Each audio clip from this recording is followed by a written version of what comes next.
ನಮಸ್ಕಾರ ಕರ್ನಾಟಕ, ಎಲ್ಲರಿಗೂ ಬೆಳಗಿನ ಶುಭೋದಯಗಳು. ಒಟ್ನಲ್ಲಿ ಈ ವಾರ ಹನುಮಂತನ ಸಿಕ್ಕಾಪಟ್ಟೆ ಟಾರ್ಗೆಟ್ ಮಾಡೇ ಮಾಡ್ತಾರೆ. ಫೈನಲಿಸ್ಟ್ ಆಗಿರ್ಬೋದು, ಆದರೆ ಇವರ ಎಲ್ಲರ ಕಣ್ಣು ಹನುಮಂತು ಮೇಲೆ ಬಿದ್ದಿದೆ. ತ್ರಿವಿಕ್ರಮು, ಈ ಸೈಡು ಗೌತಮಿ, ಮಂಜಣ್ಣ ಎಲ್ಲರೂ ಕೂಡ ಕತ್ತಿ ಮಸಿತಾ ಇದ್ದಾರೆ. ಹಲ್ವಾ ಕೊಟ್ಬಿಟ್ಟು ಫೈನಲಿಸ್ಟ್ ಆಗ್ಬಿಟ್ಟ. ತಮ್ಮ ಅಂತ ಹೇಳ್ತಿದ್ದ ಗೌತಮಿ ಗುನ್ನ ಇಡೋದಕ್ಕೆ ನಿಂತ್ಕೊಂಡ್ರು. ಮಂಜಣ್ಣಂಗಂತೂ ಫುಲ್ ಶಾಕ್ ಆಗಿಬಿಟ್ಟಿದೆ.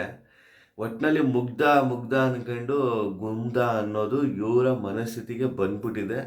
ಆದರೆ ಅದಕ್ಕೂ ಟಕ್ಕರ್ ಕೊಟ್ಟ ಹನುಮಂತು. ನಾನು ಆಟನ ಯಾವಾಗಲೂ ಶುರು ಮಾಡಿದ್ದೀನಿ, ಇವ್ರಿಗೆ ಇವಾಗ ಗೊತ್ತಾಗ್ತಿದೆ ಅಂತ. ಈ ವಾರ ಏನಾಗುತ್ತೆ ಅಂದರೆ, ಹನುಮಂತು ಕ್ಯಾಪ್ಟನ್ ಆಗಿದ್ದಾನೆ. ಉಸ್ತುವಾರಿನ ಹನುಮಂತುಗೆ ಕೊಡಬೇಕಾಗತ್ತೆ. ಮತ್ತು ಇನ್ನೊಂದು ಏನಪ್ಪ ಅಂದರೆ, ಇಂಡಿವಿಜುವಲ್ ಗೇಮ್ನ ಆಡ್ಸೋದಕ್ಕೆ ಸ್ಟಾರ್ಟ್ ಮಾಡ್ತಾರೆ. ಹನುಮಂತು ಪಾತ್ರ ಸಿಕ್ಕಾಪಟ್ಟೆ ಇಂಪಾರ್ಟೆಂಟ್ ಆಗಿರುತ್ತೆ. ಎಲ್ಲರ ಕಣ್ಣು ಕೂಡ ಹನುಮಂತು ಮೇಲೆ ಇರುತ್ತೆ. ಇವರು ಇದನ್ನು ಯಾವ ಥರ ನೀಟಾಗಿ ನಡೆಸ್ಕೊಂಡು ಹೋಗ್ತಾರೆ, ಹನುಮಂತು ವ್ಯಾಲ್ಯೂ ಇನ್ನೂ ಜಾಸ್ತಿ ಆಗುತ್ತೆ.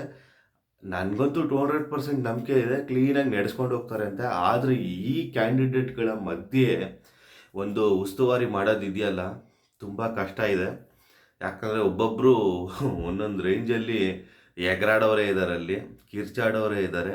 ಇನ್ನು ಆ ರಜತಂತೂ ಕೇಳಲೇಬೇಡಿ. ಏನೇನಾಗುತ್ತೋ ಈ ವೀಕು ತುಂಬ ಇಂಪಾರ್ಟೆಂಟ್ ಆಗಿರುತ್ತೆ ಹನುಮಂತುಗೆ. ಆದರೂ ಹನುಮಂತು ಅವ್ರಿಗೆ ಸಿಕ್ಕಾಪಟ್ಟೆ ಸಪೋರ್ಟ್ ಇದೆ. ಇವರು ಆಚೆ ಕಡೆ ಮಾತ್ರ ಅಭಿಮಾನಿಗಳು ಫ್ಯಾನ್ಸ್ ಬೇಸೇ ಬೇರೆ ಲೆವೆಲಲ್ಲಿರುತ್ತೆ. ದುಡ್ಡು ಕೊಟ್ಬಿಟ್ಟು ಏನು ಇಲ್ಲಿ ಫ್ಯಾನ್ಸ್ ಬೇಸ್ನ ಸೃಷ್ಟಿ ಮಾಡಿಲ್ಲ ಬೇರೆಯವ್ರ ಥರ. ಇಂಡಿವಿಜುವಲ್ ಆಗಿ ಅವ್ರಿಗೆ ಅಭಿಮಾನಿಗಳಿದ್ದಾರೆ, ಅವ್ರಿಗೆ ಆಶೀರ್ವಾದ ಮಾಡ್ತಿದ್ದಾರೆ. ಗೆಲ್ಲಬೇಕು ಅನ್ನೋದು ಎಲ್ಲರ ಆಸೆ. ಆದರೆ ಇಲ್ಲಿ ಏನಾಗಿದೆ ಅಂದರೆ, ಇವರು ಸೆಂಟ್ರಲ್ ಬಂದಿರೋದ್ರಿಂದ ಗೆಲ್ಲಿಸ್ತಾರ ಇಲ್ವಾ ಅನ್ನೋದು ತುಂಬ ಇಂಪಾರ್ಟೆಂಟ್ ಆಗಿದೆ. ನೋಡಬೇಕಾಗತ್ತೆ ಏನೇನು ಮಾಡ್ತಾರೆ, ಏನೇನು ಅಂತ ಎಲ್ಲ ಅಪ್ಡೇಟನ್ನು ಕೊಡೋದಕ್ಕೆ ಮುಂದಿನ ವಿಡಿಯೋದಲ್ಲಿ ಸಿಗ್ತೀನಿ. ಅಲ್ಲಿವರೆಗೂ ನಿಮ್ಗೆ ಏನನ್ಸುತ್ತೆ ಕಮೆಂಟ್ ಬಾಕ್ಸಲ್ಲಿ ತಿಳಿಸಿ. ಆದಷ್ಟು ಈ ಒಂದು ವಿಡಿಯೋನ ಶೇರ್ ಮಾಡಿ. ನಮಸ್ಕಾರ.